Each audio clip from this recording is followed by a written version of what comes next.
Hello বন্ধুরা, আজ রাতে ছেলের জন্য ডিনারে ওটস বানিয়ে দিচ্ছি। একটু সিম্পলভাবে ওটস বানিয়ে দিচ্ছি। তো চলো দেখে নিই ওটসটা আমি কীভাবে বানাই। প্রথমে কড়াই গরম করে তাতে 2 চামচ তেল দিলাম, একটু বাটার দিলাম।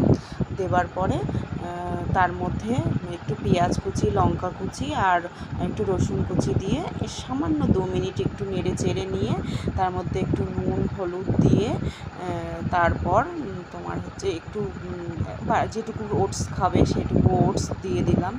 দিয়ে তোমার হচ্ছে নেড়ে চেড়ে তারপর তার মধ্যে জল দিয়ে দিলাম। জল দিয়ে ঢেকে দিলাম।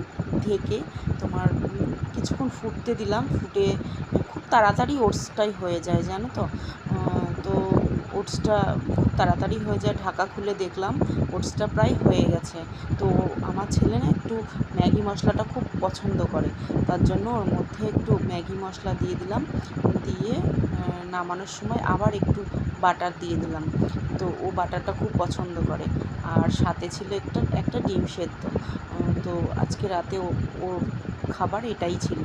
তো খেয়ে ওরা খেয়ে শুয়ে পড়লো। আর আমার জন্য ছিল, আমার জন্য দিনের একটু ভাত ছিল, দিনের তরকারি ছিল, ওগুলো খেলাম। খেয়ে আমাদের আজকের মতো রাতে এখানেই ইতি। তো সবাই ভালো থেকো। Good night, tata.